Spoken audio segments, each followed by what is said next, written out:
Okay, first of all, I would like to acknowledge our speaker today, Prof. Dr. Anis NORASHIKIN binti NORDIN. Thank you very much. Prof. Dr. Anis is currently a Deputy Director of Research Excellence Unit at Research Management Center IIUM. We are happy for her willingness to give a talk titled Publishing in Index Journals. And I also would like to welcome all colleagues to this workshop today for your kind attention. My colleagues will share the attendance list link in the chat box later. And all participants must complete a survey form that CPD training unit email to you to process your CTD point after this workshop. Without further delay, I would like to pass the session to Prof. Dr. Anis. Over to you, Prof. Okay, Thank you. Thank you, Dr. Ija, for the introduction. Bismillahirrahmanirrahim. Rabbi syrah li sadri wa yassir amri wa uqdatan min lisani yafqahu qawli. Thank you everyone for attending this workshop. So today, I think it's supposed to, it is going to be a half-day workshop on how to publish in index journal. And here I've included Web of Science and Scopus for sciences. So since it's a workshop, I think I would like to make it like not so formal. If you have any questions, you are welcome to interrupt me and ask. And especially there are going to be many slides. So I think it will be interesting if we can have like interactive session. Okay, so Bismillahirrahmanirrahim. Okay, so what we are going to start with is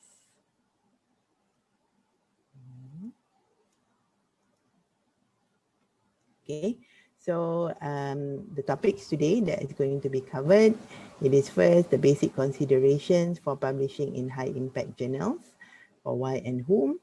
And then I'm going to go through what is the indexing services. The ones that we know are ISI, Scopus, and how do we evaluate which journals is good to send our work to. And then how do high impact journals work? And next is the important considerations that we need to know in publishing high impact journals. And then I'm going to give some reasons for rejections from high impact journals and some strategies to improve the chances of you getting accepted to publish in high impact journals. And I will share some of my personal experience. Okay, so why do we need to publish? So I think most of us are in the education field. And as you can see here, there are three main focus of education, that is teaching. We disseminate our knowledge, we do research, we try to generate new knowledge, and also you try to extend your knowledge and application. So when you are able to do research and to publish, if you publish your work, you can make your work research findings public so that other people can share the knowledge and can learn from what you have learned as well. So, and also when you publish, you allow other people to review your work. So you can have some kind of benchmark to see whether your work is good or not. Okay, and receive some feedback. Okay, so these are the levels of difficulty in publishing. So the first, the easiest to publish is the book chapter. It may be lengthy, but usually book chapters are not necessarily new knowledge. It can be knowledge that is gathered from before, generated by other people. And then conference papers are usually short. It can present like your latest findings, but usually it's short, like 4 to 5 pages. Next is the non-index journal. Non-index journal are journals which are not indexed, and we will later go through what are the indexes. And the next one, the highest or the most difficult is the index journal. Okay, so why do you want to publish in high impact journals? So actually, there are many reasons that a person would like to publish. For example, if you are a PhD student, it's a requirement for graduation. And if you are an academic, usually it is a requirement for promotion.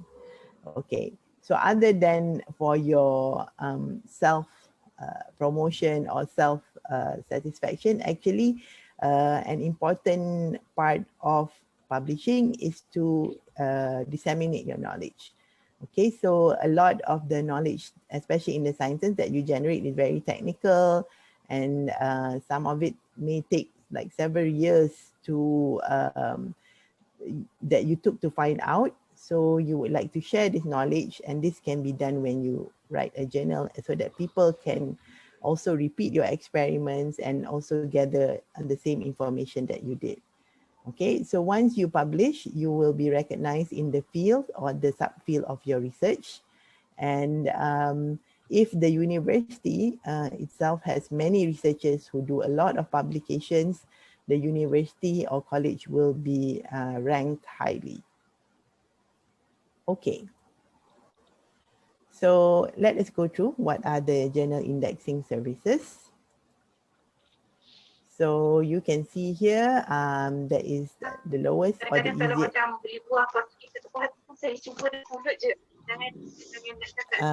May I ask those who are not, for you to mute your mic, maybe? Okay. All right. So the easiest indexing to go through is the Google Scholar. It has a very wide coverage. So most of the journals in the world are indexed in Google Scholar. Okay.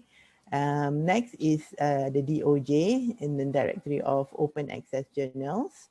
This has also quite wide coverage, and the quality is higher than the Google Scholar, but there are other indexing services that are more rigid.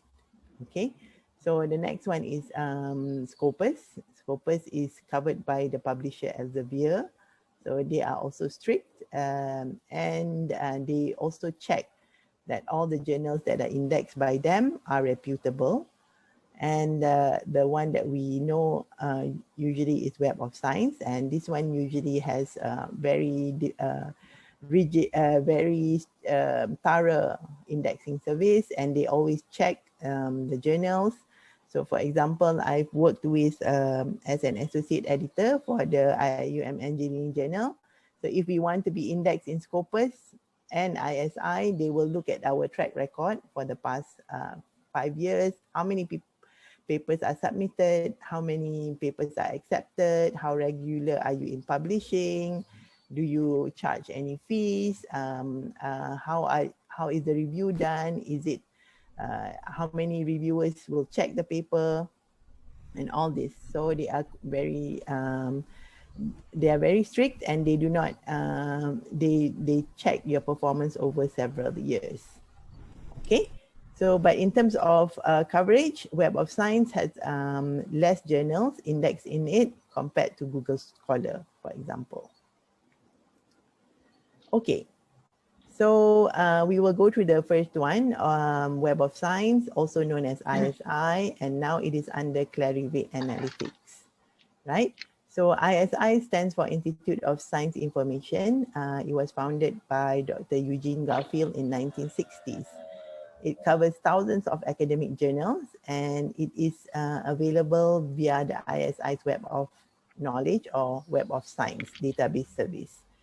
Okay, so it used to be part of Thomson Reuters, but now Thomson Reuters has spun off this ISI part of the company, and it is now maintained by Clarivate Analytics. So they have a lot of records. They have 79 million records in the core collection and 131 million in the platform. Okay, so they have not only a database, they have a sort of ranking for each journal, and where they check the number of citations for the journals, and they produce this impact factor. So impact factor is developed by Web of Science. So because of this, other indexing services cannot use the word impact factor, IF. It's like patented. So only journals which are indexed in Web of Science have impact factor. Okay, and the impact factor is placed in the journal citation report.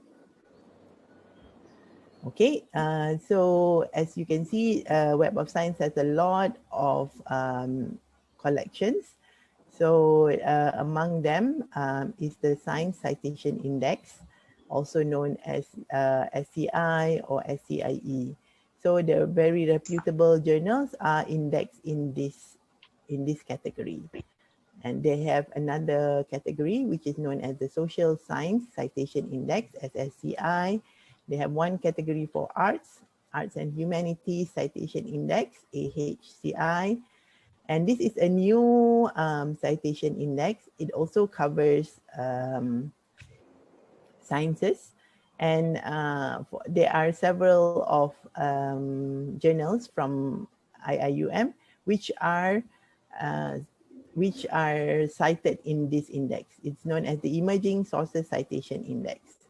Once the journal has performed well in this ESCI for several years, then it may be upgraded to the SCI. Okay, so for books, there is the Book Citation Index, and for conference proceedings, there is the Conference Proceeding Index. Okay, so these are the core collection. They also have other collections in the platform, and these are all the other indexes. Okay. All right. So next, how do you find the Web of Science journal? So you can go to the website, which is this is the link. They have a master list there. If you click on this link, you can go and find you can put in any journal, and you check whether it is listed in the Web of Science master list. Okay, so you can, from there, you can see whether it's under SCI or it is under emerging SCI, okay, or under AHI, depending on which field you are writing. Okay, so this I have screenshot the example here. So this is how it will look like at the Web of Science page, right? The website. So you can see it like this. Just for searching journals, you do not need to have an account. Okay, otherwise you will need to create a free account in order to know more about the journal. So you key in your journal over here and you click the search journals. Okay, so for example, I am in the field of biosensors, and one of the reputable journals is the Biosensors and Bioelectronics. Okay, so the Biosensors and Bioelectronics, you can search and it will come out something like this. Okay, so it will say that the publisher is Elsevier, it is under SCIE, and it also is in other Web of Science indexes such as these. Okay, then you can click the profile and you can view the profile. So here is the profile of the journal. So this is the journal website. So you can see what the journal is about, like the abstract, and what is the field that they cover. So here the journal is devoted to the research, design and development and application of biosensors and bioelectronics. It is an interdisciplinary journal serving professionals with an interest in exploitation of biological materials and designs in novel diagnostic and electronic devices, including sensors, chips, electronic nodes, lab on chip, and micro tasks. Okay, so you can see here, it is written here, the source normalized impact per paper, SNIP, and then you have the Schemago journal rank, the ranking of the journal, and the impact factor, and also the impact factor over 5 years. So this impact factor is proprietary of the Web of Science, so only journals that are listed in the Web of Science will have impact factor. Okay, so if you don't go through the Web of Science, you just go directly to the Biosensors and Bioelectronics website, and you see that the impact factor, then you can know that this is a Web of Science journal. Okay, to double check, you go to the web link that I have showed earlier. Okay, any questions? All right, no question. Okay, so next we can look at the journal citation reports. The journal citation reports list the impact factor for each journal that it tracks. Okay, so what is the impact factor? Impact factor is the measure of the frequency in which the average article in a journal has been cited in a particular year or a period in other ISI ranked journals. Okay, the impact factor is published every June and corresponds to the previous year's data. So if you look at this previously, the impact factor is 7.47. This means that over the for that year, at least 7 people have cited on average the article in this journal. Okay, so over the average over 5 years, the impact factor is slightly lower, 6.6. So about 6 articles have cited the article in this journal. Okay, so the JCR, the Journal of Citation Reports, they are published in 2 editions. One is for the sciences and the other one is social sciences. So the one with the sciences has about 5,700 journals, and in the social sciences have about 1,700 journals. Okay, now not all journals have impact factor, so maybe the journal is not cited that much, so they do not put it in the JCR. Okay, so other than just the number of journals, the Web of Science also publishes a list of highly cited researchers. Okay, and if a university has made a lot of highly cited researchers, the ranking of the university will be higher. Okay, so this is from Clarivate. They have shown the highly cited researchers, and they put in the list of highly cited researchers for each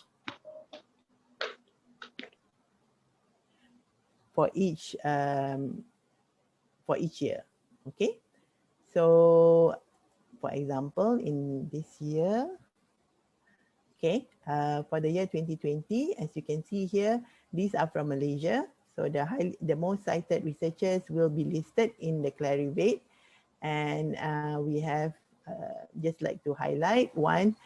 We have one from IIUM, and this is Prof. Mazuki Haji Hassan from engineering. So you can see here, Prof. Mazuki, he is a professor in IIUM, and he's among the top 1% most highly cited in the world. And these are his H index, number of publications in ISI, and total of times cited. Okay. All right, so we go back to the journal. So here, the journal citation report, if you go to the JCR, you can also find the JCR impact factor for each year. Okay, so for example, you have the JCR can be based on different categories. The impact factor, sorry, can be based on different categories. So if you look at, for example, in 2018, the biosensors and bioelectronics had a higher impact factor, for example, 9.58. Okay, so you can find all the details about the journal from the JCR report. Okay, and these are the other collections or the other indexes where that biosensors journal was indexed in. Okay, so for example, there is essential science indicators, agriculture, biology, and environmental sciences. Okay, so next we go into Scopus. Scopus is a bit newer compared to Web of Science. It was launched in 2004. Okay, and because the Web of Science has already taken the word impact factor, they use a different ranking. So they use this ranking, source normalized impact per paper, SNP. And this is also patented. They have something else also known as cite score, how many papers have cited it, and the Schemago journal rank. And they also measure H index of the researchers. Okay, Scopus includes patents in its database, and it has about 78 million records, right? For Web of Science, they have slightly higher, but it's about the same here. Okay, so for Scopus, how do you find out whether the paper is indexed in Scopus? You can go to this link, www.scopus.com/sources. Okay, then you can put in the title of the journal, for example, here, and you click find sources. So this is the, for example, the results of here. You can see the list of the journals, right? So you can see each journal, what is its cite score, right? Whether it is in the which percentile, like for example, this is the cancer journal. It is in the 99% percentile or number 1 out of 331 in oncology. Okay, and there is a different journal, for example, Nature Review Material. It is number 1 out of 287 and in the field of materials chemistry. Okay, how many documents that journal has? For example, this Nature Review Materials has 193 and percent cited is 96%. Okay, and this is the cite score, very high cite score. So they have different methods of calculating. So you cannot compare like the two, IF, impact factor, and cite score. So you have to look on, compare apple to apple and look at which indexing service you are looking at. Okay. All right. So for example, this is Nature Reviews Materials. We saw that just now. The journal rank here is 36.31. This is the SNP just now. It's like the impact factor, 15.27. And this is the cite score. Okay. So you can look at this Nature Reviews Material covers these subject areas: material science, materials chemistry, material science in electronics, material science in surfaces, coatings and films, material science in biomaterials, and in energy. Okay, so all these will help you to determine which journal you should target to when you want to write. Okay, all right, you can also click, just now you saw the cite score, and if you click on the next tab, you can see the ranking, right? The ranking of the Nature Reviews material is ranked number 1 out of 287 in the field of material chemistry. Okay, and this is the cite score value over the years. So it has increased citations over the years, and in 2019 it has 120 over the 120 citations per article. Okay, and the last indexing that I'm going to explain today is the directory of open access journals. So directory of open access journals is usually for open access journals. So nowadays, because we want the journals to be easily read to the public, so there are a lot of journals coming up which are open access. So there is one directory which compiles all the open access journals, and this is known as the DOJ. Okay. So now we go into a bit about the researcher. So since you are also going to publish, you also want certain visibility for your research work. Okay, so how can you be visible? This is by using your author identifiers. Okay, so author identifiers will create a unique ID for you. And there are different indexing, just like the journals, there are different indexing for authors, right? So there is a researcher ID, which was developed by Thomson Reuters, which used to own Web of Science. There is Scopus, author ID, and this is developed by Elsevier, and it will track your citations, etc., based on Scopus Index. And the last one is Orcid ID. It is a non-profit organization which can track your papers. And the last one, which is most popular, is Google Scholar. So the easiest one is Google Scholar. So I suggest everyone to register themselves in Google Scholar so that you can easily track your publications and as well, and also be visible. Okay. All right, so I'm showing one of our researchers here. This is Prof. Azura from InHeart. Okay, and if you put yourself in Google Scholar, you can see your number of citations. So for example, her number of citations is 1590. And this is over the years. As you can see, mashallah, her publications has been increasing each year. And these are the titles of her publication. Of course, the list is longer here. So Google is free. It's a free web search engine, and it will collect automatically all your literature, and it will put it here and track the number of citations.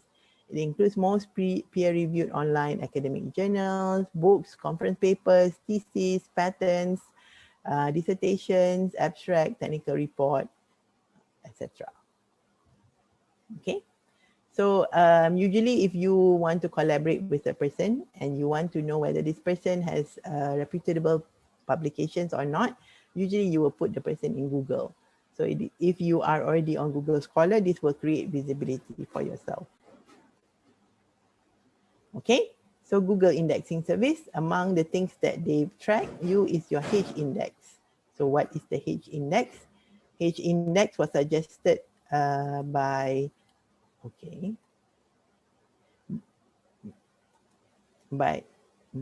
do I get out of it? 1 second.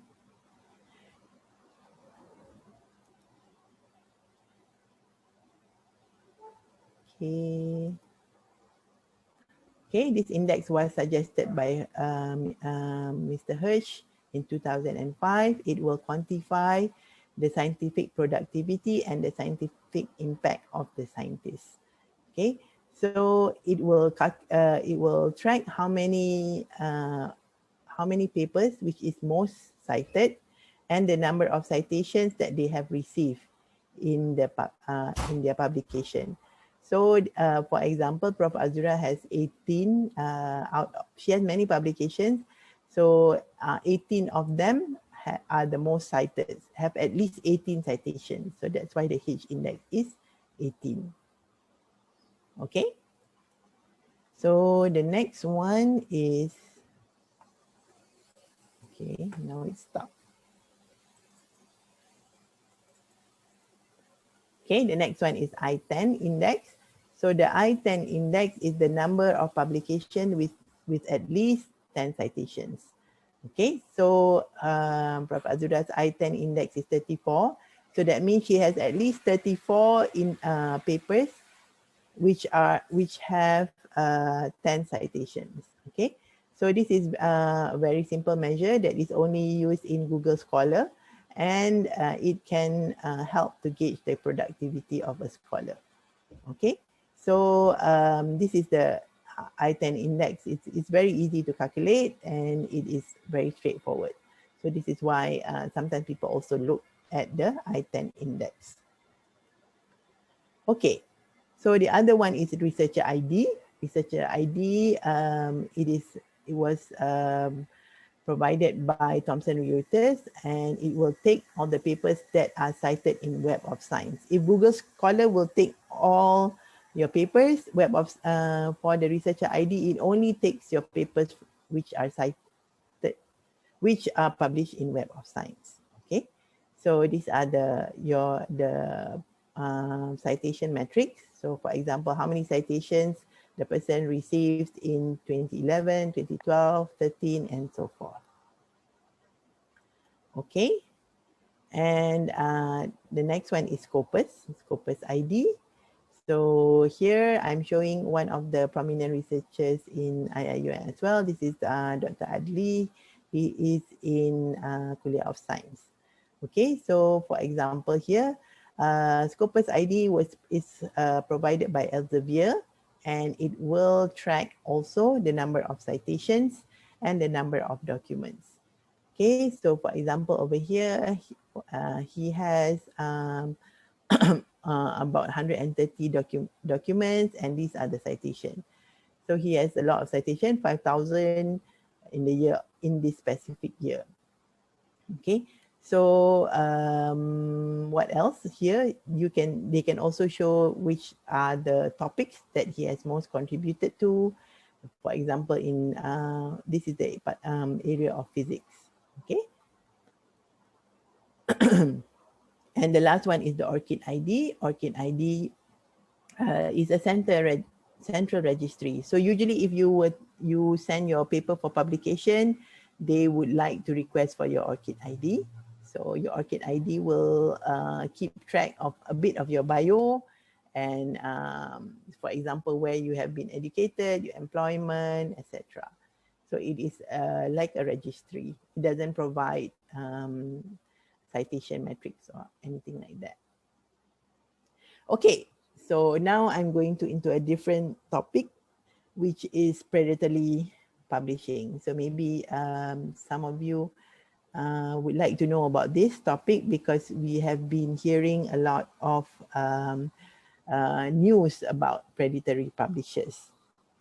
So I decided to include this in today's lecture. But before we go through this, is there any questions on the indexing? Am I going too fast? Anyone? No questions? Going nice. Okay, thank you. All right, so we will go through the open access and predatory publish. Assalamualaikum. Waalaikumsalam. Yes. I'm sorry if this question seems very basic. It's okay. What's the Dr. Adiba? difference between impact factor and Q1, Q2? Oh, okay. I didn't go through that, yeah. Thank you. So if we go back,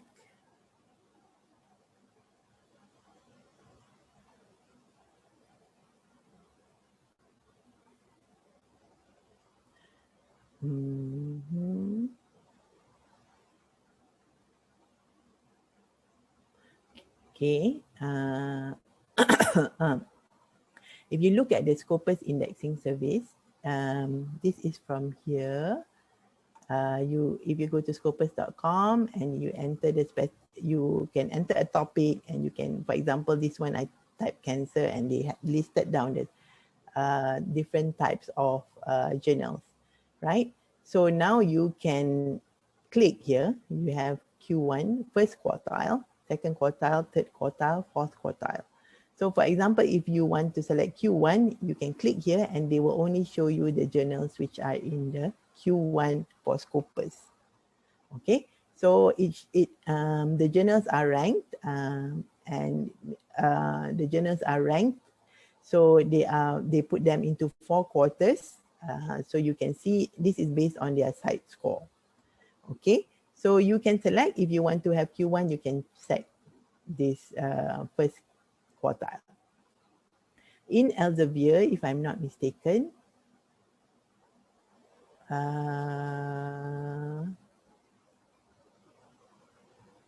okay, let's see.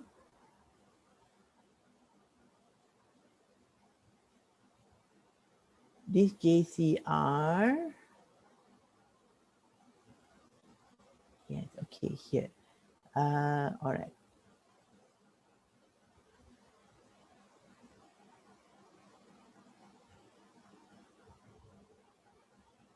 Okay, 1 second. Maybe I open the JCR. It would be easier to show you.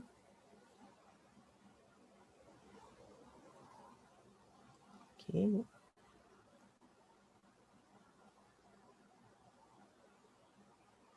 I will search for it first and then I will share the screen, yeah? 1 second.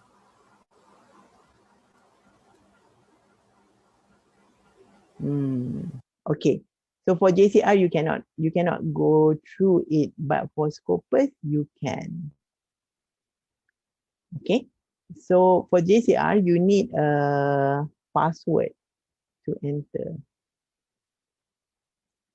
which we do not have. There is a paywall. They require you to pay for the access.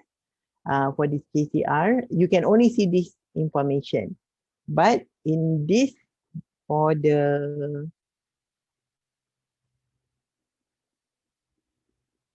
Scopus, for the quartile, you can check here, Q1, Q2, Q3. And if you click on this journal, you can know whether it is Q1 for this topic, so or Q2 for a different topic. Okay, do you want me to show an example? Maybe since we have a lot of time, maybe I can show an example.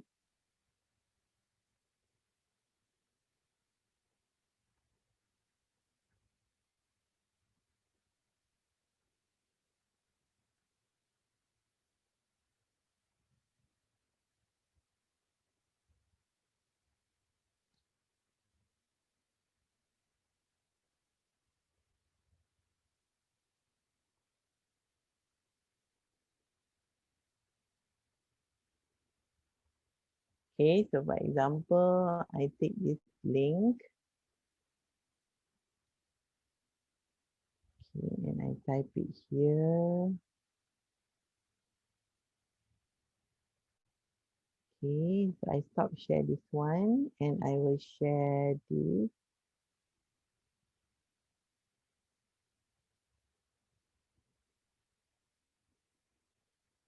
Okay, can you see the, right, you can see that, right? Okay, so subject area. So what subject area? Anybody wants to put anything? We can select here. Okay, let's say we select food science. Okay.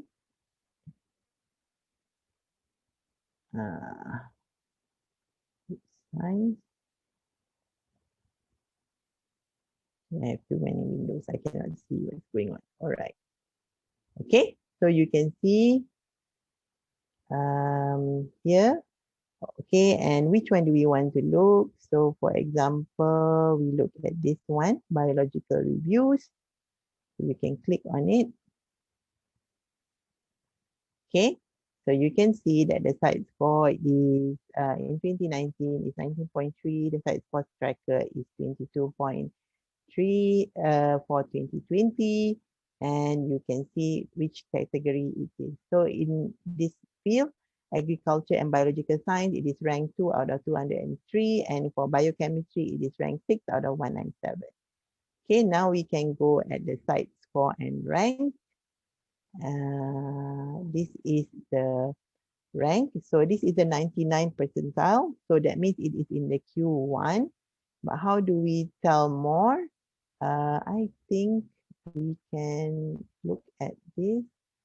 Okay, so this, okay, let me just finish this part. Scopus content coverage. So it shows that Scopus covers it from before until 2021. There are some journals which lose their ranking. So because, for example, if they suddenly find out that the journal is predatory or whatever, Scopus might stop to index it. It can kick out that journal. So it will show here. Maybe it stopped in 2015 or something. Okay, so now there is one place I cannot. Maybe if I remove all my windows. There is supposed to be one place which I cannot find right now where you can see the Q factor. Please.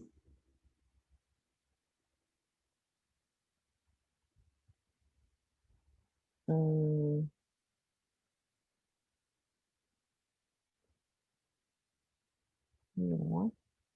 Okay. Maybe if I remember back again, I'll come back to it, Dr. Adiba, because I forgot. There is one place where you can click and they can show you. I cannot remember whether it's this in the Scopus preview or maybe sometimes they remove the access and they ask us to pay. But before you can see whether the paper is Q1, it will write down Q1 for which category and Q2 for which category and so forth. So for here, you can know it from this way, from the beginning.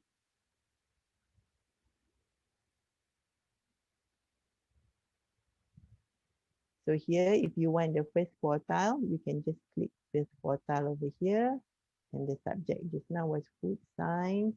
You apply. So this one will show you only the Q1. Play option, first quartile, apply. So this will show only the Q1. Okay. So these are the Q1 papers in this field, the food science, and specific for that. Okay. All right. So now we go back to the presentation.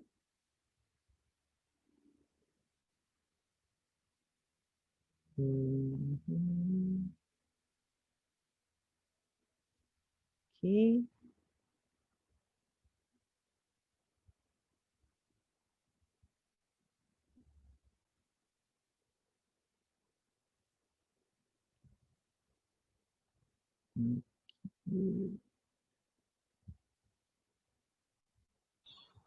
All right. Assalamualaikum, Prof. Yes, Dr. Huda. I'm Huda from MME. I would like Yeah. to ask, what is the difference between ISI and Scopus Index Journal? Because some conference they say that they will publish our paper in ISI, and some of them will be published in Scopus. So what I know what's the difference really? Thank you. The difference is that they are from two different publishers. One is from Elsevier, Corpus, and the other one is from Clarivate Analytics. The Web of Science is from Clarivate Analytics, also known as ISI. So they have different database and different methods of indexing. So for example, Elsevier will check certain things from the publisher. And for the Clarivate Analytics, they will check different criteria from the journals. So some of them are more strict than the other. Usually Web of Science is more strict than Scopus, or ISI is more strict than Scopus. Okay, so if the journal is good, usually they are indexed by both Scopus and Web of Science. Okay, is that okay, Dr. Huda? Yes, Bro. But which one is better, Bro? Is it Scopus?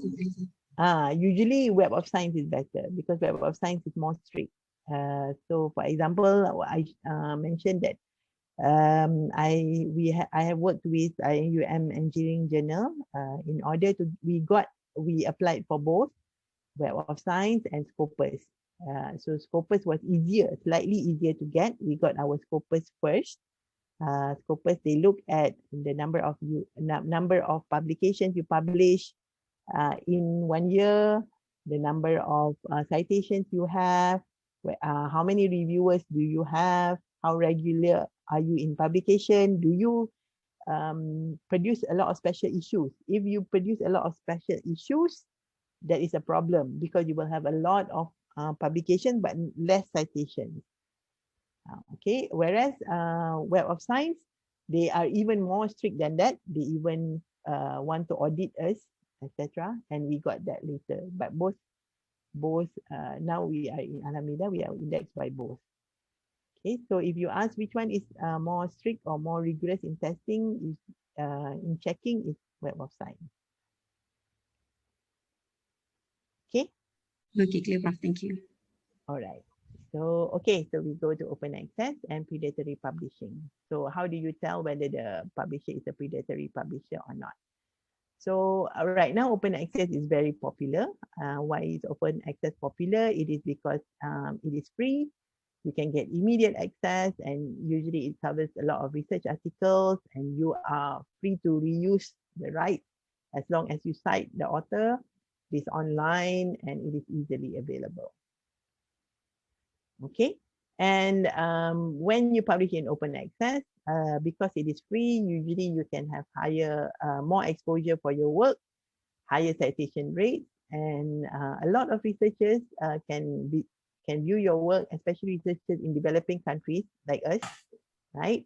And if your research is funded by the ministry, then or the tax funders money, then they can see, the public can see that you have published, and they can see that your research is being can reach the community. Okay, and open access is compliant with rules, public can access, and etc. So people can apply your findings. Okay, so these are among the popularity of open access. Okay, so you open access, they have 5 R's. You can make your own copies, you can reuse, you can revise, modify, and improve. You can combine any of these R's, and you can also redistribute. Okay, so among high impact open access journals are these journals in +1. I think everybody knows this. And these are other cancer journal, PLJ, cultural anthropology. Okay, so this is the short on the peer review process. So usually when you do research, you will choose a journal.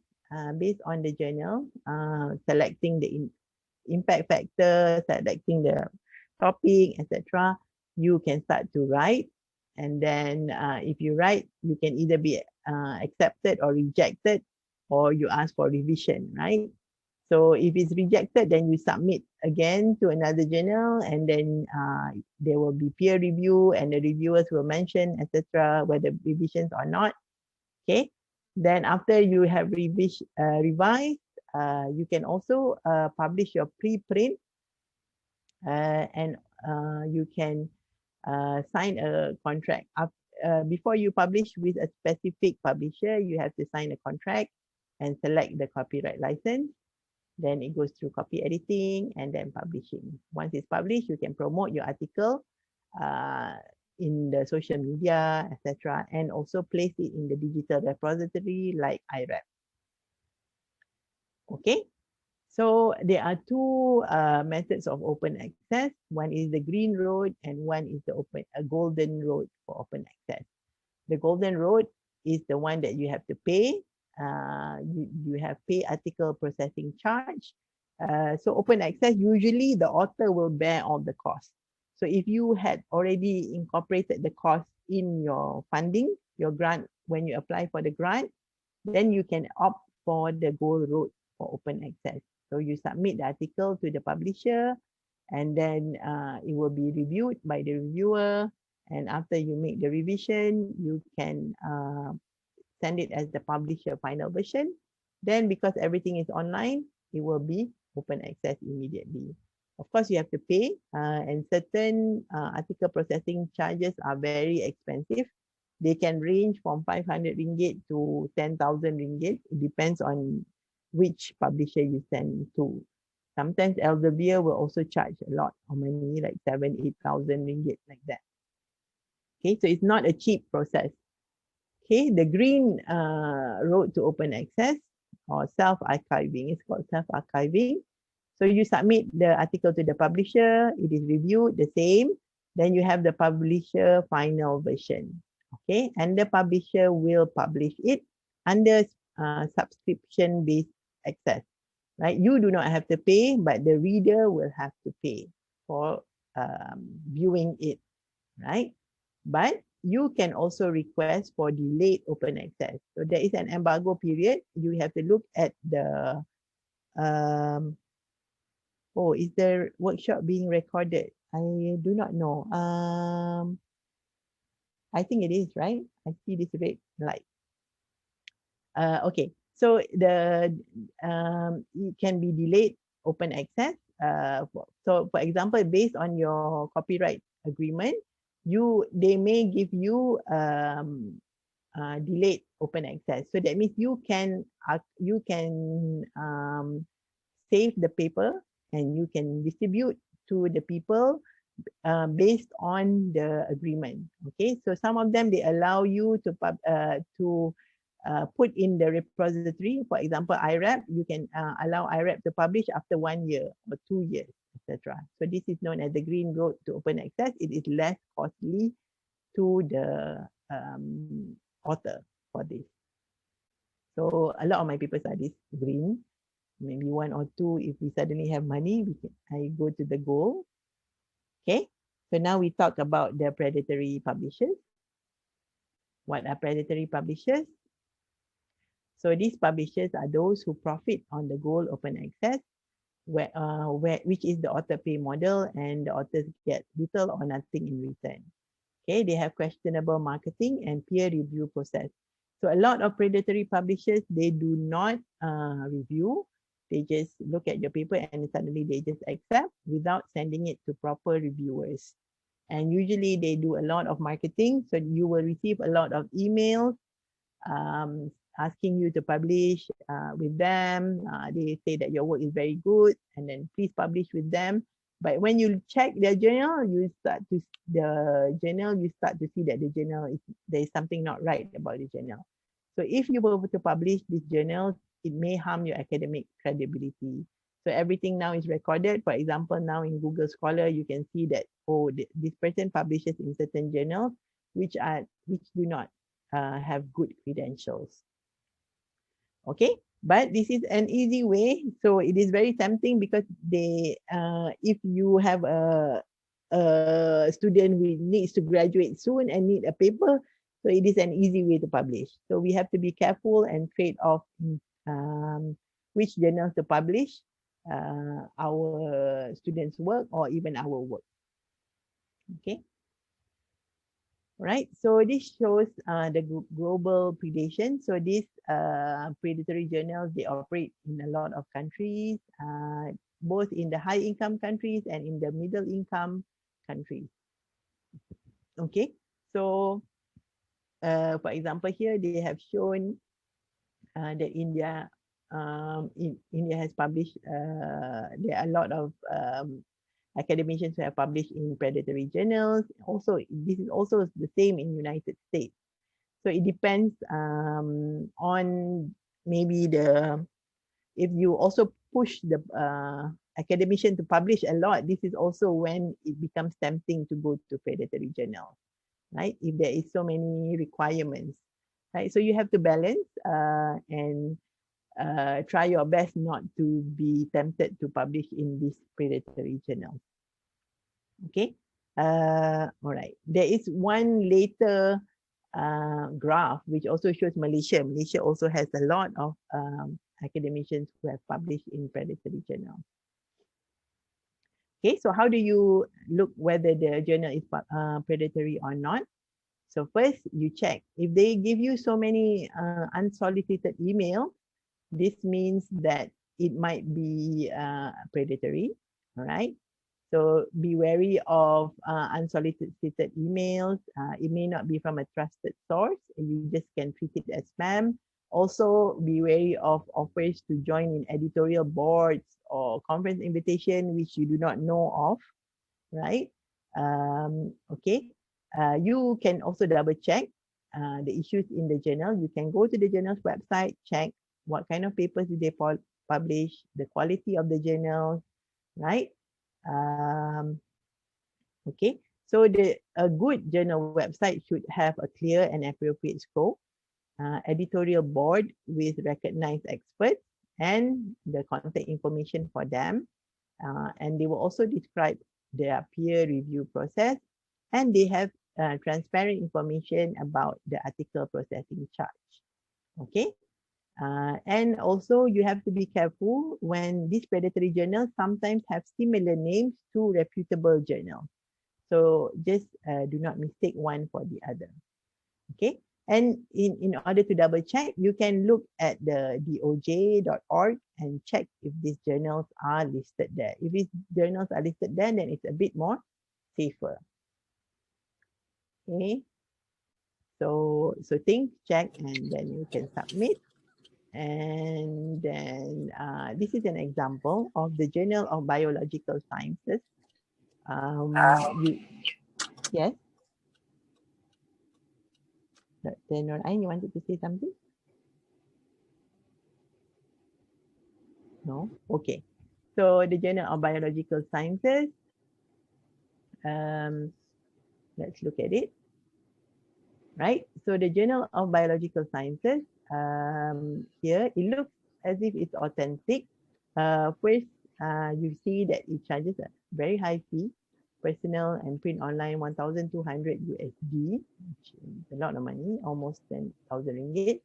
And then it says here it's a well-indexed scientific journal, and you look suddenly over here, there are like some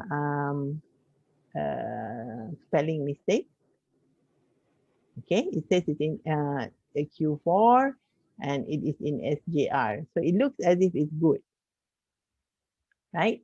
You look at the most recent, whether it has the most recent articles, right? So you can look at the articles here and check the PDF and see whether the articles are okay or not. So where is it indexed in? It is indexed in the, Google Scholar and SchemaGo. Okay, so this you can look and check at these because these are not so good index. So you can double check on that. And this is the it says that it's principal. And then you can see the editor.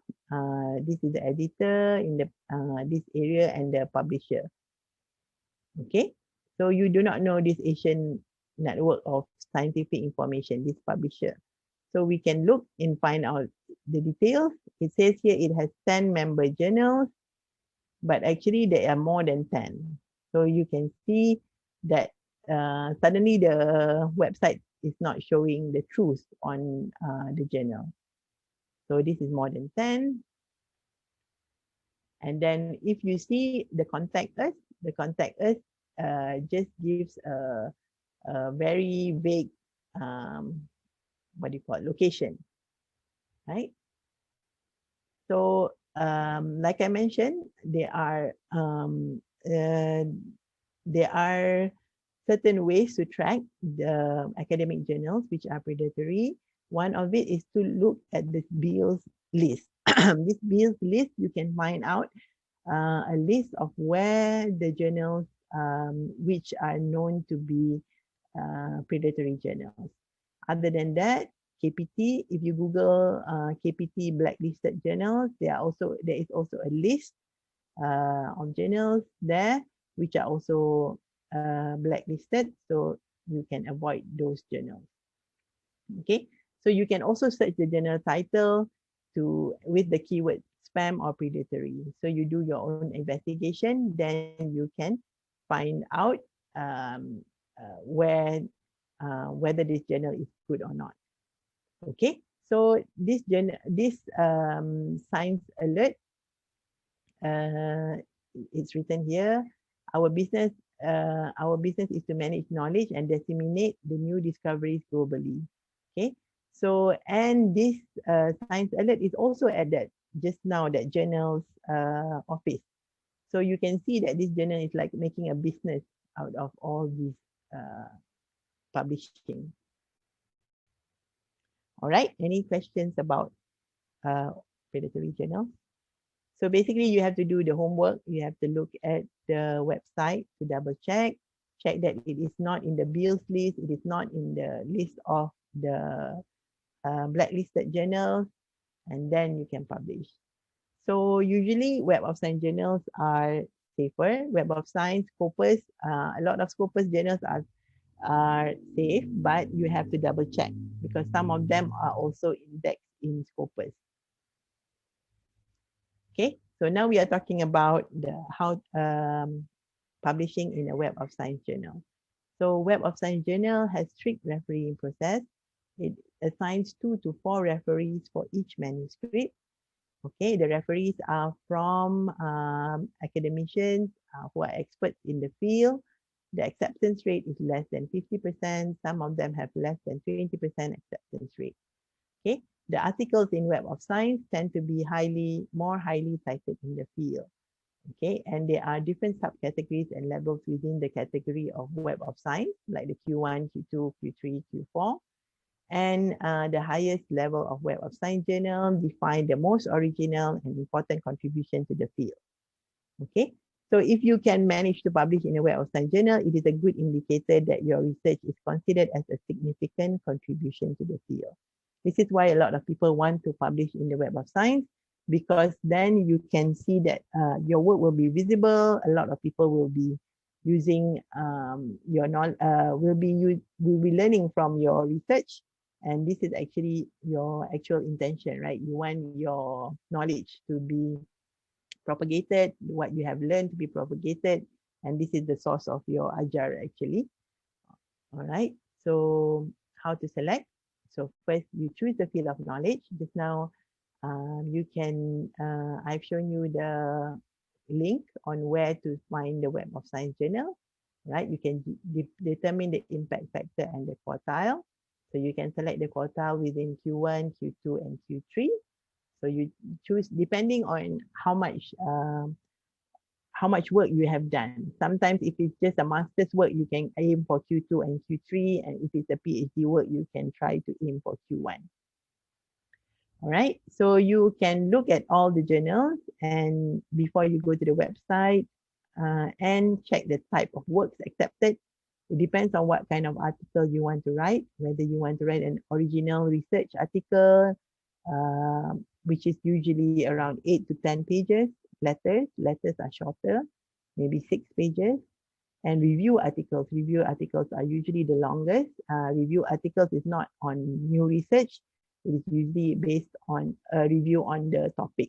So that can be about 10, 12 pages, right?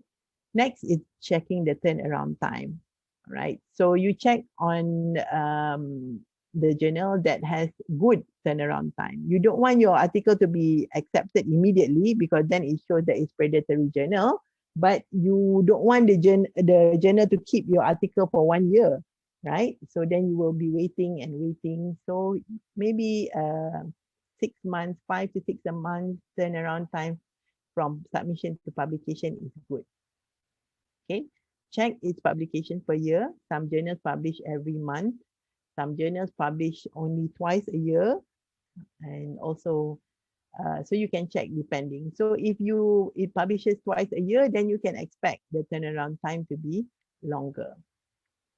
Okay. Next, you check the type of fees and whether you, sorry, this is implemented. Check the type of fees which they charge and whether you can afford it or not. So, and check if it has online edition. Nowadays, most journals have online edition. So, and check the length of structure of the manuscript acceptable to the journal. So if the journal only accepts 8 pages, so you should reduce your manuscript to 8 pages. Okay. So now this is the review process in an ISI journal. Okay. So when you submit, they will check the basic criteria. Usually they will check this based on your cover letter, right? So the chief editor will do the first screening based on your cover letter, whether to be accepted or not. Okay. If your paper doesn't fulfill the basic criteria, you will receive an immediate rejection. So they will return the manuscript. Okay, so but then if they accept it for peer review, everything is in order. So they will send it to 2 or more reviewers. Okay, so this is known as the peer review, right? So if both reviewers accept or ask to revise, then the chief editor will send it to the author to revise, right? If, for example, reviewer 1 say accept, reviewer 2 say reject, then they might ask for more reviewers, or they might have in the beginning already more reviewers, 4 reviewers, and they see whether the majority accepts or not. Okay, and then after the author revised, it will go through a second review to check whether the author has revised everything according to what the reviewer requested. Right? Once everybody agrees, then it will be accepted for publication, and then they will have an editorial board meeting to designate which issue and then to publish. Right? Long process for a Web of Science journal. Okay, so what are the most important general considerations in publishing in the Web of Science journal? Okay, so usually you have this question, is my research worth publishing? You will think about whether your research report is original and has significant contribution to the field. Okay, and next, what you may think about is how do you prepare your research paper in the shortest possible time? Okay, and then how does the journal acceptance procedure work and how many steps are needed? And how do you find the ISI journal for my research? And next is how to increase the citation. Okay, so I have explained how the journal acceptance procedure works. And then also I have explained this much earlier on how to find the appropriate journal. So we will go through the other topics. Okay, so types of articles that are published in the ISI journal. Number one is the article that describe original and significant contribution to the literature. So sometimes you do have significant contribution, but the way you write, you do not highlight your contribution. Therefore, the novelty of the work is not highlighted, and that is why it gets rejected. Okay, so articles that effectively present original and significant contribution, these are the ones that are usually accepted. So you have to highlight what your original contribution is in the cover letter, in the abstract, and of course in your text. Okay. So what is the contribution to the research literature? A contribution to the research literature needs to be defined in the context of the topic, right? So for example, okay, so how do you say whether your contribution is significant or not? So you can have certain sentences. So you can say that my research shows that this device has better performance, etc., etc. Okay, so you can also say that you can also compare it to other work. For example, most research, previous research has done on this topic, or previous research has done the device in this method. So this you can say that your device has improved on this technique, etc. So you have to highlight on what is your contribution and make your contribution significant. Okay, so what does the editors and reviewers look for in a research paper? It has to be original, okay, original in the field, relevant to the topic of the journal, okay. It has to have proper research methodology, right? You have to show the method and explain what are the conclusions, are they valid, okay. You have to have good quality of writing. The paper has to have be clear and have structure. All right, it has to tell a story, and the story has to have logical progression. Okay, so that means the start to the finish. Okay, and also show theoretical and practical implication. Right, so you have to highlight why is your work important. So what can be achieved? What are the potential applications of this work? Okay, experimental results, you have to compare it or benchmark it with other works. So if you have a comparison table, that is good. Okay, have recent and relevant references. If you have references that are very, very old, these are among reasons for rejection. And of course, the final one is you have to submit to the scope and objective of the journal. All right. Okay, so certain important points before sending the paper. Many papers are rejected simply because they don't fulfill journal requirements. They don't even go to the review process, right? So this one is if your research is not in the appropriate topic of the journal, right? So you have to follow, you need to read the journal's scope and make sure that topic that you want to publish is in the target, is in the scope of the journal. Okay, so follow the author guidelines, type of paper, word length, the reference style. You can use all the software for referencing. There is Mendeley, there is EndNote, all kinds of, to make sure that your references are good, right? Find where to send your paper. If you can do a background like check on the, because sometimes they have a chief editor and they have also subject area editor. So if you can specify which editor that you wish, that is even better. Okay, send an outline or abstract to the subject area editor and see whether it looks suitable or not. Okay, so all right, so right now everything usually is in soft copy, so this one you can ignore this one. Read at least one issue of the publication. Okay, you can download the sample papers from the journal to see whether your quality matches the quality in the journal. All right, so this is an example that in Elsevier there is a link called Journal Finder, right? You can type the topic of your paper. So for example, your paper has the topic of cloud computing. You key it in and then you can click on Find Journal. Okay, then it can show you the possible journal that you can put in. Okay, so here they show you how the impact factor. All right, and then whether it's open access or not, how much time before you have to embargo, and also the open access fee, right? So for example, here the production, the editorial time, that means the time for review is 12 weeks. This one, this future generation of computer system. This is the impact factor, 2786. Okay, 25% acceptance rate. That means 1 out of 4 of the papers that are submitted are accepted. Production from submission to publish is 22 weeks. Not bad. How many months? Almost 5 months. Okay, you can opt for open access or not, right? Embargo period is 24 months. If you decide for non-open access, after 2 years, you can put it up in your website, and you have the open access fee is $3,100. Okay, so these are the among ways to select which journals are suitable. All right, any questions on this?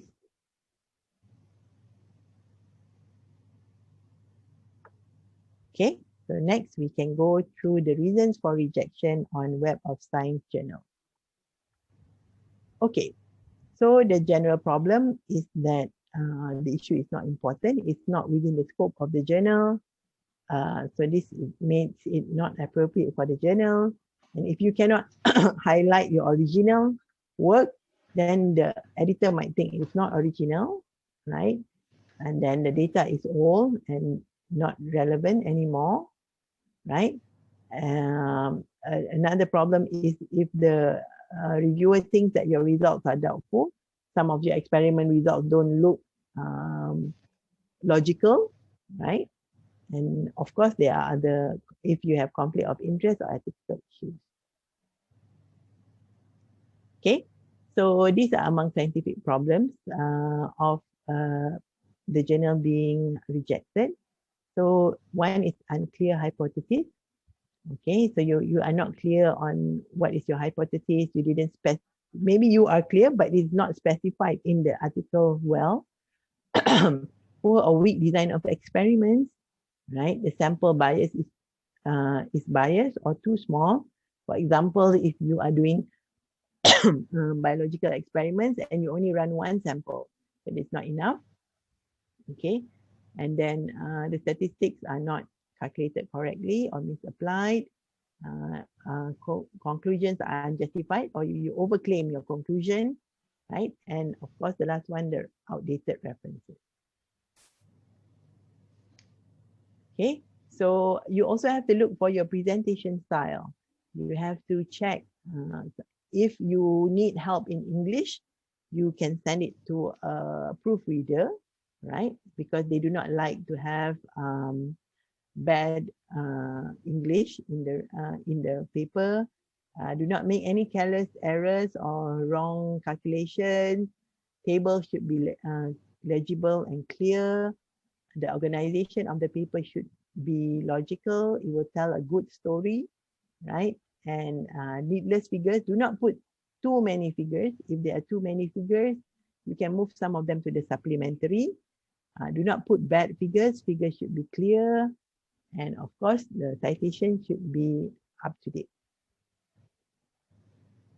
Okay, so these are examples of illustrations which I have taken from the Web of Science journals. As you can see, the figures are very nicely done. It's almost like an artwork. So you have to make it very, very clear. Sometimes the experiments are done well, but because you cannot do good schemes, this is a scheme, and these are imaging from the microscope.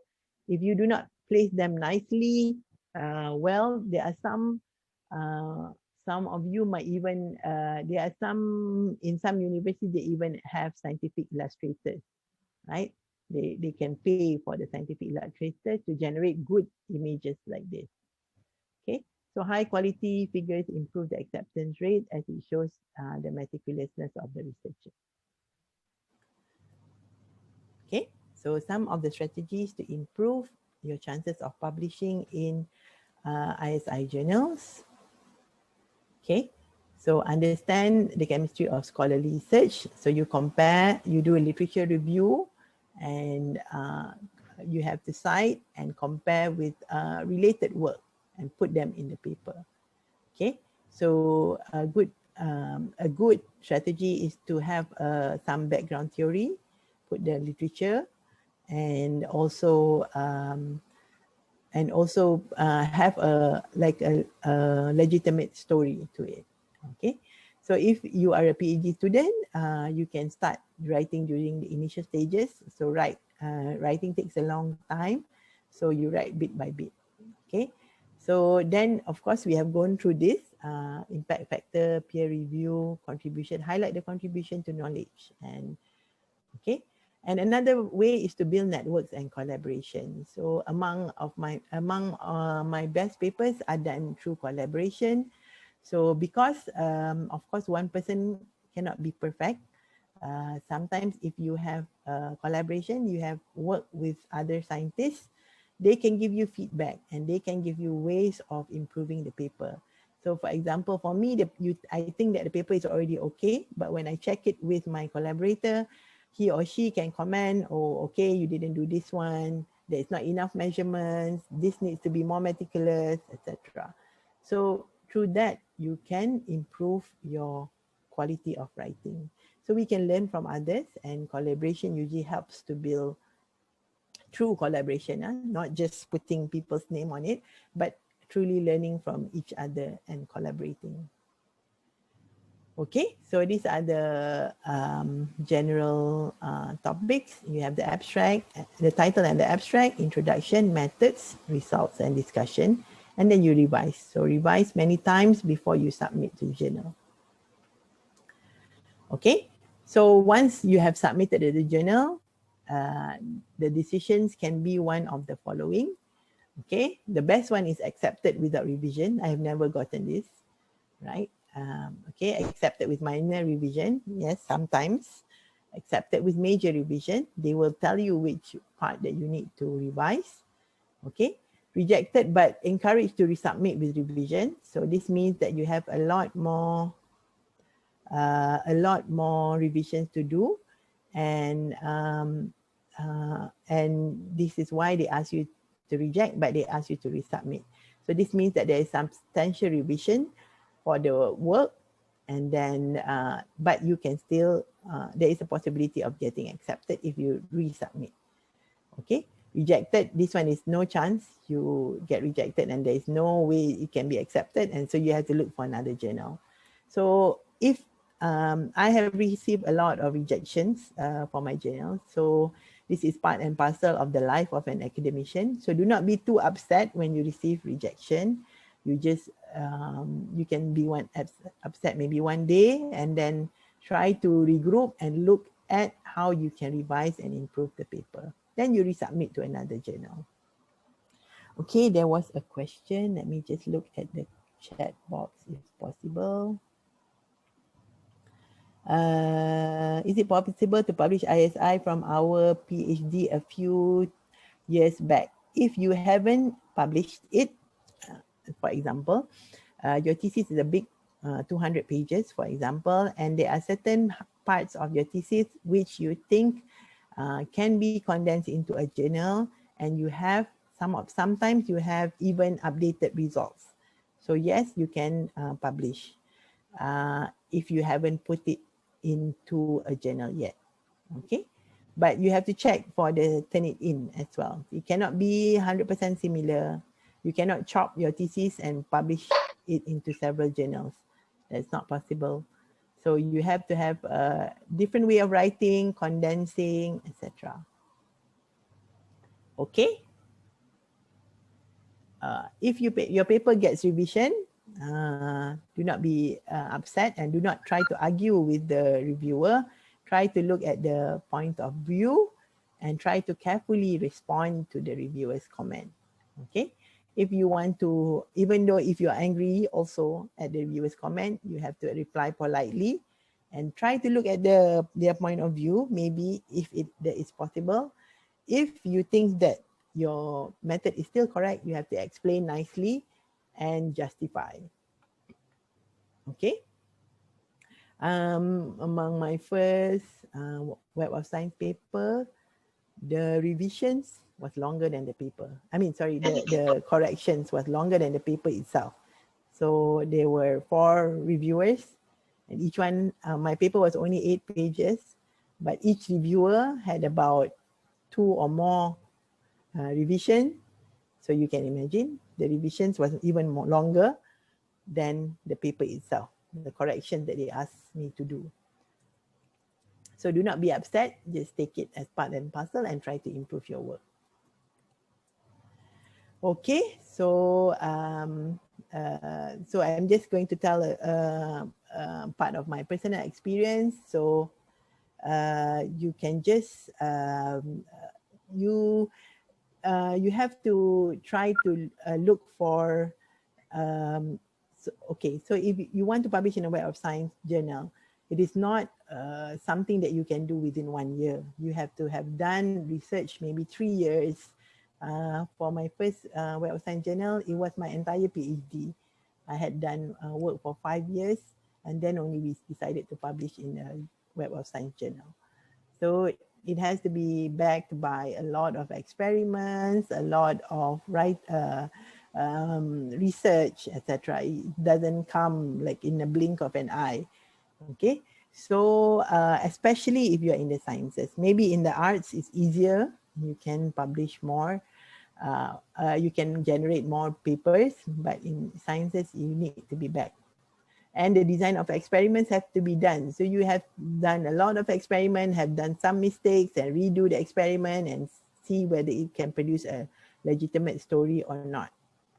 Okay, so then you have to select the appropriate journal, all right, and which journal that you need to submit to. You need to look at all the quality of the write-up in that journal, and you have good figures. I spend a lot of time drawing the figures, editing the figures, and making good schemes. But I just use simple PowerPoint. You don't need to use elaborate software. Okay, you can get good proofreading services to polish your English, and okay, and aim to deliver the sentences in a clear manner, not in bombastic sentences, not in long sentences, right? Because if you have long sentences, the tendency of making grammatical mistakes is even higher. Okay, so that is all for today. Thank you. Maybe I open for questions. Is it possible for predatory journal to be listed in Schema Go? Maybe. So it might be. So you have to double check. All right, so that's it. I open for questions. I hope everybody has gained some knowledge on this. Salam, yes. I'm Katwani from MME department. Yes. I just want to ask you when in the first few slide that you showed just now, when you say the level of difficulty, regarding the like book chapter, can you elaborate more on the book chapter from that level? Okay, so why do I say that book chapter is easier? Okay. Yes. Okay, so why do I say book chapter is easier? Because if you want to publish a Web of Science, for example, you will have to have done 3 or 4 years of research or 2 years of research and have experiments which are novel. You can highlight the contribution. Whereas for a book chapter, you can be you can write a book chapter in an already established field. So for example, you write a book chapter for your students on a field that you have always been teaching.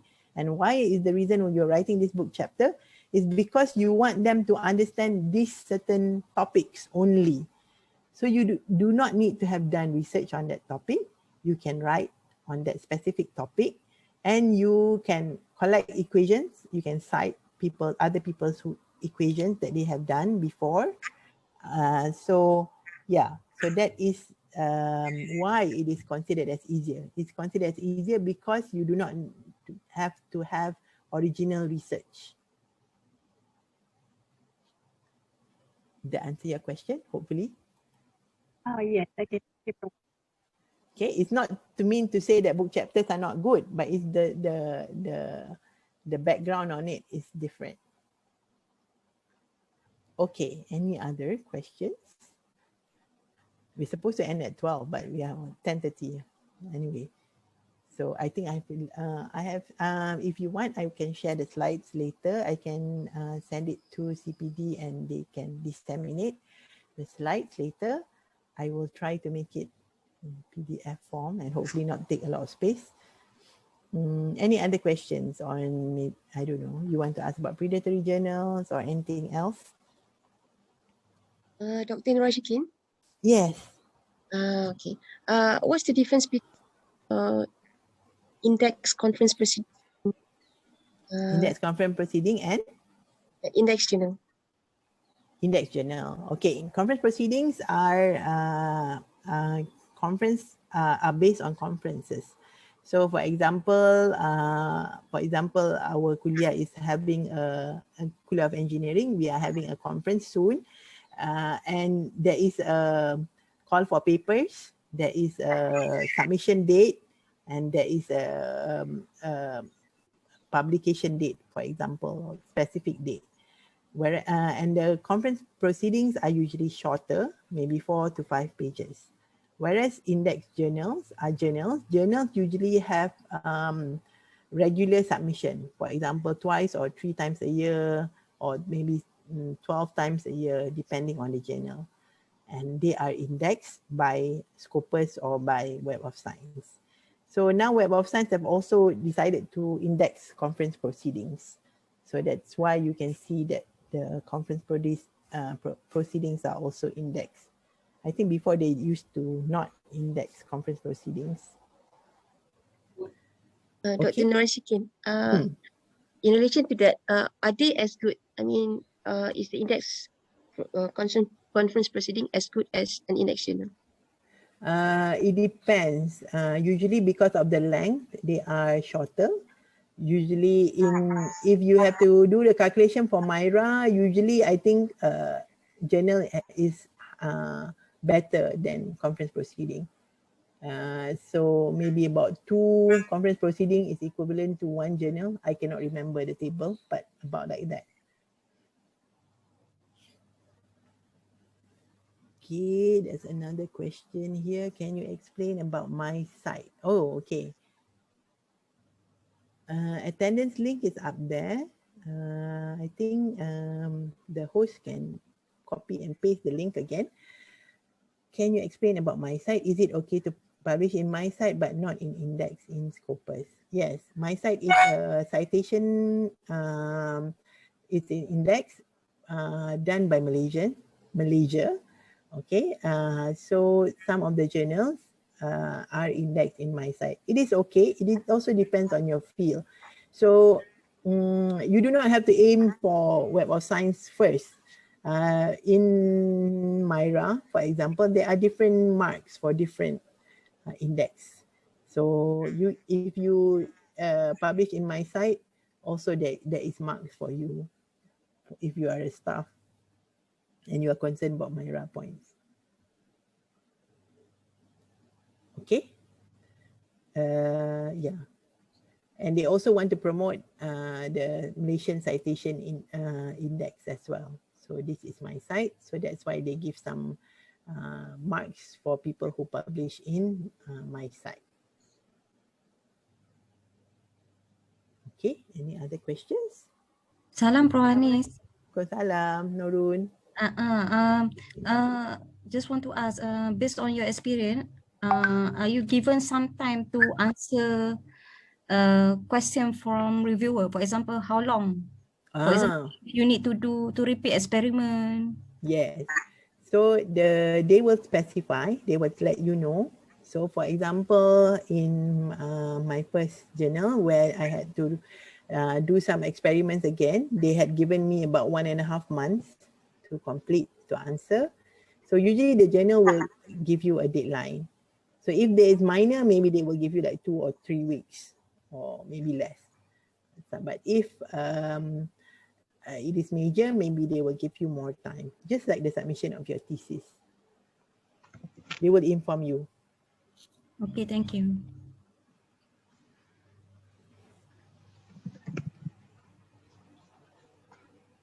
Prof? Yes. Can you hear me? Dr. Shuhada, yes. Let me just Yes. increase the volume a bit. Okay. Okay. I have a question. Yeah. Between submitting paper to index proceeding as well as index journal, which one is better? And I have another question. Why is publication that being sent to index proceeding, the score is much less than index journal? The score is much less than index proceeding. It usually refers to conference proceedings.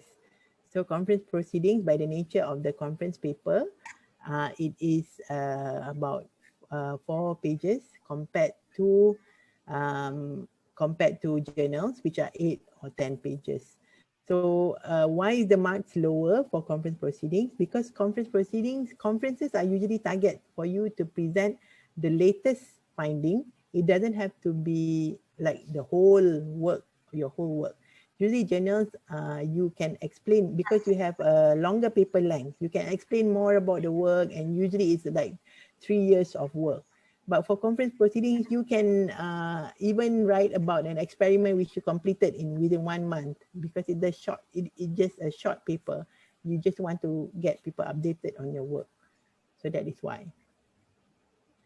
Okay, let's see the other question. Based on your experience, is there any potential for us to get a waive in order to publish paper, especially in Elsevier? Elsevier, I think I have checked. I haven't checked recent, like not in this past week, but before when I checked, Malaysia is not in one of the those countries that are given publishing waiver. Okay, but research center has do you know does everyone know that there is something called publication facilitation fees? This is publication fees that is given by RMC. RMC will pay for you to will not pay you for publishing, but it will pay for the publishing fees. So for example, if the article charges are 1,000 or 2,000, you after paying, you can claim that publication fees from research center, but the paper has to be published in Web of Science or Scopus. That is the criteria. Okay. So before, not many researchers not take advantage, but use this opportunity because we have allocated a certain amount of budget for the publication fees. So those of you who do not have grants but have good papers and wish to publish in open access journals, you can try to request for publication fees. But there is a cap, 5,000. We cannot afford to give like 10,000 like that per paper. Okay. Any other questions?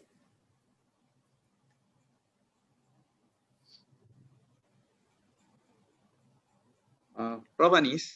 Yes. Okay, I'm Hafiz from Life Sciences.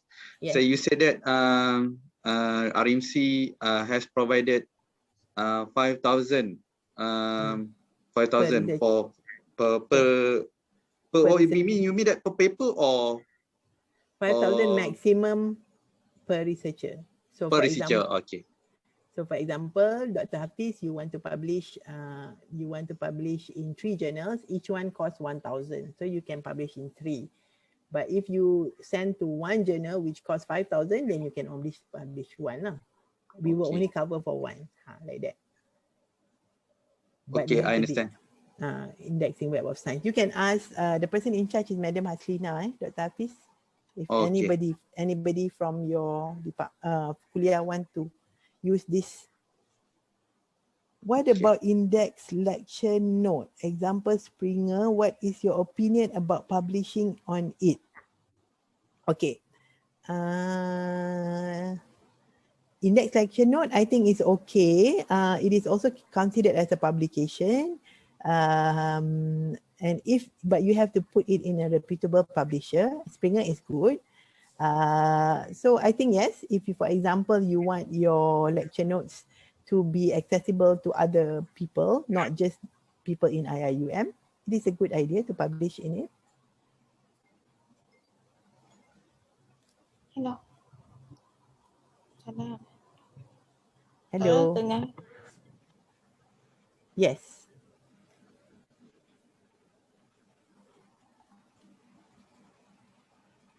Okay. Any other questions? Assalamualaikum, Prof. Okay, yeah, yes, Prof. I just have a question here. Okay.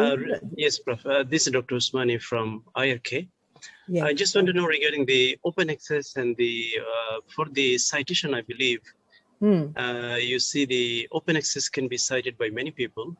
And if you publish to this ISI and the Scopus, I believe most of these journals, they are restricted for payment.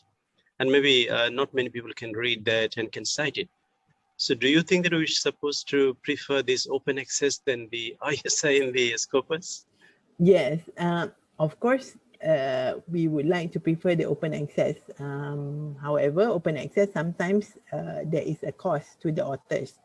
So whether we can afford the cost or not, that is the question. So, but of course, I would like to promote open access. If you want your paper, of course, the idea is that your knowledge to be shared with everybody, and everybody should be able to access freely to the knowledge or to the research that you have done. So yes, but sometimes when you want to publish in open access, it comes with a high cost. So we have to have a trade-off on this. If you can use the publication fees, facilitation fees provided by RMC, and see whether it can cover your costs or not. Okay. Yes, thank you.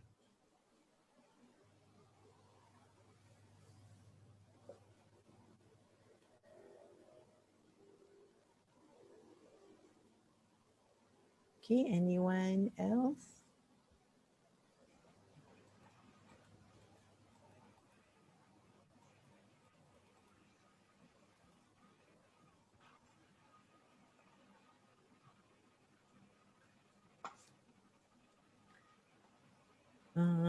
If no more questions, maybe we want to ask the host, maybe if we want to end the, Dr. Ija.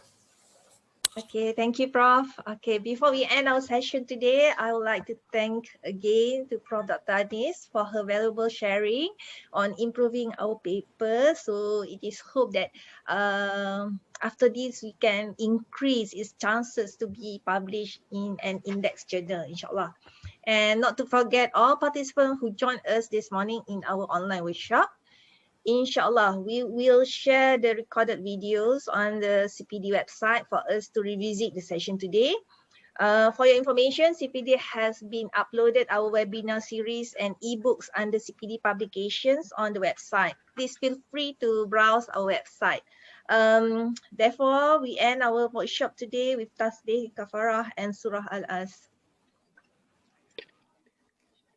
بسم الله الرحمن الرحيم والعصر إن الإنسان لفي خسر إلا الذين آمنوا وعملوا الصالحات وتواصوا بالحق وتواصوا بالصبر استغفر الله العظيم. Okay, thank you everybody. Thank you so much. Thank you. Jazakallah khairan. Okay, thank you everyone. Assalamualaikum. Waalaikumsalam warahmatullahi wabarakatuh. Thank you, Prof. Welcome. Thank you, Prof. Thank you, Prof. Anis. Thank you.